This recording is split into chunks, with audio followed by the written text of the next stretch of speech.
வணக்கம். என்னுடைய பெயர் சாம் முருகலட்சுமி, உதவி பேராசிரியர், தமிழ் துறை, காமராஜ் மகளிர் கல்லூரி, தூத்துக்குடி. என்னுடைய தலைப்பு புதுமை பெண்.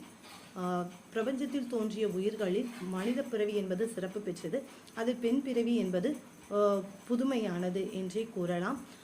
பெண்ணுக்குள்ளே ஞானம் வைத்தான் புவி பேணி வளர்த்திடும் ஈசன் என பெண்ணுக்குள் இருக்கும் ஞானத்தை சுட்டி காட்டுகின்றார்.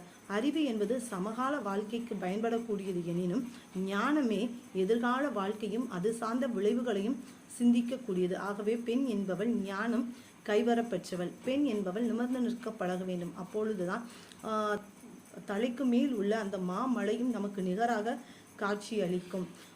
ஆணுக்கு பெண் நிகராக வேண்டும் என கூக்குரலிடும் பெண்களே, ஆணையும் பெண்ணையும் உருவாக்கும் சக்தி உன்னிடத்தில் இருக்கின்றது. ஆணும் பெண்ணும் உன் கையில்.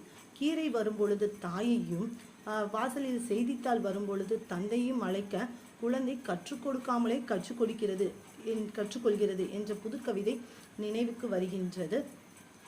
இந்த எண்ணத்தை மாற்ற வேண்டும். பெண் குழந்தையிடம் வீட்டுக்குள் மட்டுமல்ல, வீட்டுக்கு வெளியேயும் உனக்கான உலகம் காத்திருக்கிறது என்பதை சுட்டிக்காட்ட வேண்டும். ஆண் குழந்தையிடம் வீட்டிற்கு வெளியில் மட்டுமல்ல, உள்ளேயும் உனக்கான பணி காத்திருக்கிறது என சொல்லிக் கொடுத்து ஆண் பெண் சமத்துவத்தை சொல்லிக் கொடுத்து வளர்க்கும் பொழுது அங்கு வேறுபாடு இன்றி இரு குழந்தைகளும் சமமாக வளர கற்றுக்கொள்கின்றன. இது நாளைய தலைமுறையின் புதுமைக்கான ஒரு மாபெரும் வித்து என்றே கூறலாம்.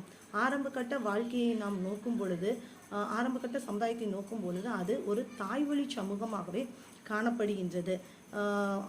ஆரம்பகட்ட மனிதனின் தொழிலான வேட்டையாடுதலை மேற்கொள்ள ஆண்கள் வெளியே சென்று விடுகின்றனர். வீட்டில் இருக்கும் பெண்கள் அந்த இயற்கையை உற்று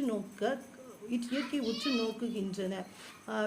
செடி முளைத்து பூத்து காய்த்து கனிந்து காய்ந்து அதில் இருக்கும் விதை கீழே விழுந்து அது மீண்டும் செடியாக உருவாகுவதை பெண் உற்று நோக்குகின்றார். இதன் மூலம் நாம் அதிக பலனை பெற முடியும் என்பதை அறிந்து அந்த பயிர் தொழிலை, அந்த செடி உருவாக்குதலை அவள் மேற்கொள்கின்றார்.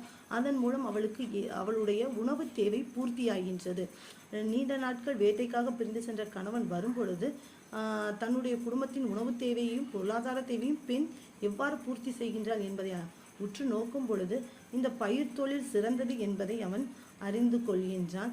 ஆக வேளாண்மை என்கின்ற மாபெரும் தொழிலை முதலில் கண்டறிந்தது பெண் என்றே கூறப்படுகின்றது. ஆக ஆணும் பெண்ணும் சமமாக இருந்து வழிநடத்தும் பொழுது இந்த உலகம் சிறப்பு பெறுகின்றது. அந்த சிறப்பினை உருவாக்க பெண்ணானவள், அந்த புதுமை பெண்ணானவள் தன்னுடைய குழந்தைகளான ஆணையும் பெண்ணையும் எவ்வித பாலின வேறுபாடும் இன்றி சமமாக கற்றுக் கொடுத்து வளர்க்கும் பொழுது நாளைய சமுதாயம் நமக்கு நல்லபடியாக அமைகின்றது. சங்ககால பெண்களை உற்று நோக்கும் பொழுது பெண்பார் புலவர்கள் அதிக அளவில் காணப்படுகின்றனர். அவர்கள் ஒரு மன்னன் சிறிது நேரம் பரிசு தர காலம் தாமதிக்கும் பொழுது எத்திசை செலினும் அத்திசை சோரே என அந்த பரிசிலை புறக்கணிக்கும் அந்த தன்மான உணர்ச்சி அன்றைய காலத்திலே இருந்ததை அறிய முடிகின்றது என்பதை மனதில் கொண்டு புதுமைக்கான முயற்சியை நாம் கையில் எடுத்து போராடும் பொழுது நிச்சயம் இதற்கான வழி பிறக்கும். பெண் குரல் தேடல் மூலம் ஒரு மாபெரும் பெண் சக்தியை உருவாக்க வேண்டியது நம்முடைய கடமை. இந்த வாய்ப்பிற்கு நன்றி கூறி விடைபெறுகின்றேன். நன்றி, வணக்கம்.